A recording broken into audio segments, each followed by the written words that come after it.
नमस्कार, स्वागत है आपका जनसत्य न्यूज में और आपके साथ में हूं फरहाद सदीकी।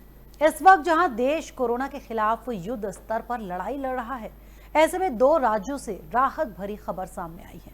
गोवा के बाद अब मणिपुर कोरोना संक्रमण से मुक्त हो गया है। मणिपुर के मुख्यमंत्री एन बीरेन सिंह ने ये जानकारी ट्वीट करके दी। उन्होंने कहा कि मुझे ये बताते हुए खुशी हो रही है कि अब मणिपुर कोरोना से मुक्त हो गया है। सभी मरीज पूरी तरह से ठीक हो चुके हैं और उनकी रिपोर्ट नेगेटिव आई है। राज्य में वायरस का कोई नया मामला भी सामने नहीं आया। उधर गोवा की बात करें तो गोवा में कोरोना वायरस से संक्रमित सभी 7 मरीज ठीक हो चुके हैं और सभी को अस्पताल से छुट्टी भी दी जा चुकी है।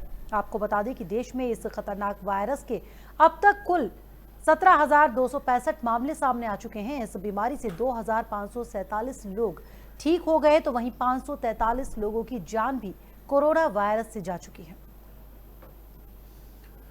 उधर दिल्ली से एक अच्छी खबर सामने आई है, जहां दिल्ली में पिज्जा डिलीवरी बॉय के कांटेक्ट में जितने लोग आए थे वो सभी नेगेटिव पाए गए हैं। दक्षिणी दिल्ली के जिला अधिकारी ने इस बात की जानकारी दी है। उन्होंने बताया कि ऐसे 16 लोग जो पिज्जा डिलीवरी बॉय के साथ काम करने वाले थे और सीधे संपर्क में थे, उनकी रिपोर्ट नेगेटिव आई है। डिलीवरी वाले घरों की रिपोर्ट का अभी इंतजार है। आपको बता दें कि दक्षिणी दिल्ली के मालवीय नगर में एक pizza delivery boy corona positive पाया गया था। इस डिलीवरी बॉय ने पिछले 15 दिनों में 72 घरों में पिज्जा की डिलीवरी की थी। मामले की जानकारी सामने आने के बाद प्रशासन ने सभी 72 घरों की पहचान कर सभी लोगों को क्वारंटाइन करने का आदेश दिया था। आपको बता दें कि देश में कोरोना वायरस संकट के बीच आज से कई हिस्सों में लॉकडाउन में रियायतें मिलनी भी शुरू हो गई हैं। केंद्र सरकार के दिशा निर्देशों के तहत कृषि क्षेत्र, छोटे उद्योग, मनरेगा और कंस्ट्रक्शन जैसे जरूरी कामों में छूट मिल रही है। हॉटस्पॉट इलाकों में किसी भी तरह की कोई छूट नहीं दी जा रही। देश की राजधानी दिल्ली और आर्थिक राजधानी मुंबई में लॉकडाउन में रियायतें नहीं मिल रही हैं। उधर सीएम योगी ने कोरोना महामारी से लड़ाई की जिम्मेदारी को सर्वोपरि बताते हुए अपने पिता के अंतिम संस्कार में शामिल न होने की बात कही है। साथ ही उन्होंने अपनी मां और दूसरे परिजनों से अपील की है कि 21 अप्रैल को हरिद्वार में होने वाले अंतिम संस्कार में सोशल डिस्टेंसिंग का पालन करते हुए कम से कम लोग ही शामिल हों। साथ ही उन्होंने अपने माताजी से कहा है कि वो लॉकडाउन खत्म होने के बाद खुद उनके दर्शन करने पहुंचेंगे। मुख्यमंत्री योगी आदित्यनाथ ने एक चिट्ठी लिखकर इस बात की जानकारी दी है। उन्होंने चिट्ठी में लिखा है कि अपने पूज्य पिताजी के कैलाशवासी होने पर मुझे भारी दुख और शोक है। वो मेरे पूरा श्रम के जन्मदाता हैं। जीवन में ईमानदारी, कठोर परिश्रम और निस्वार्थ भाव से लोग मंगल के लिए समर्पित भाव के साथ काम करने के संस्कार बचपन में उन्होंने मुझे दिए। अंतिम क्षणों में उनके अंतिम दर्शन की हार्दिक इच्छा थी, लेकिन वैश्विक महामारी कोरोना वायरस के खिलाफ देश की लड़ाई को यूपी की 23 करोड़ जनता के हित में आगे बढ़ाने का कर्तव्य बोध के कारण मैं ना कर सका। पूज्य पिताजी की स्मृतियों को कोटि कोटि नमन करते हुए उन्होंने विनम्र श्रद्धांजलि अर्पित कर कहा, लॉकडाउन के बाद दर्शनार्थ आऊंगा। गौरतलब है कि सीएम योगी आदित्यनाथ के पिता आनंद सिंह बिष्ट का सोमवार सुबह दिल्ली के एम्स में निधन हो गया था। उधर यूपी के सीएम योगी के राजस्थान के कोटा से छात्रों को वापस बुलाने के फैसले के बाद अब शिवराज सरकार भी ऐसा ही करने की तैयारी में है।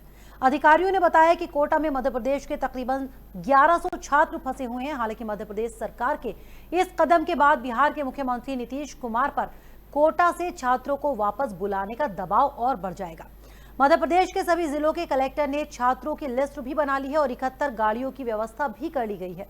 कोटा में पढ़ रहे मध्य प्रदेश के 1100 छात्र 51 जिलों के हैं। ग्वालियर के 68, छतरपुर के 50, भिंड के 48, भोपाल के 39 और इंदौर के 5 हैं। आपको बता दें कि कोटा में लॉकडाउन के चलते फंसे उत्तर प्रदेश के 10,000 छात्रों को लेकर यूपी रोडवेज की 300 और राजस्थान रोडवेज की 100 बसें शनिवार को झांसी और आगरा पहुंची थी। इन बसों में सवार सभी छात्रों की सघन जांच की गई थी। जांच के बाद छात्रों को यूपी परिवहन निगम की बसों से उनके गृह जिलों को रवाना कर दिया गया था। कोटा से अपने जिलों में पहुंचे छात्रों को प्रारंभिक जांच के बाद फिलहाल क्वारंटाइन किया गया है। उधर उत्तर प्रदेश के मेडिकल इंजीनियरिंग छात्रों की वापसी के बाद बिहार सरकार पर भी ऐसा करने का दबाव बढ़ गया है। बिहार में आरजेडी नेता तेजस्वी यादव, प्रशांत किशोर ने सरकार से राज्य के छात्रों को वापस बुलाने की मांग की है। वहीं राज्य सरकार ने देशव्यापी लॉकडाउन का हवाला देकर वापसी का कदम उठाने से इनकार किया और ऐसी मांग करने वालों को कटघरे में खड़ा कर दिया। और करीब 3 दिन पहले महाराष्ट्र के पालघर में 2 साधु समेत 3 लोगों की मॉब लिंचिंग हुई थी। इस मामले को लेकर गृह मंत्री अमित शाह ने महाराष्ट्र के मुख्यमंत्री उद्धव ठाकरे से बातचीत की है। गृह मंत्रालय ने महाराष्ट्र सरकार से घटना की पूरी रिपोर्ट मांगी है। आपको बता दें कि पालघर में सैकड़ों की भीड़ ने 3 लोगों की पीट कर हत्या कर दी थी। इसमें 2 साधु और एक ड्राइवर शामिल था। भीड़ ने पुलिस के सामने ही इन लोगों की लाठी डंडों से पीट कर हत्या कर दी थी। पुलिस के होने के बाद इस तरह की घटना को लेकर अब कई तरह के सवाल भी उठने लगे हैं। इस मामले में एफआईआर दर्ज कर 110 लोगों को गिरफ्तार किया गया।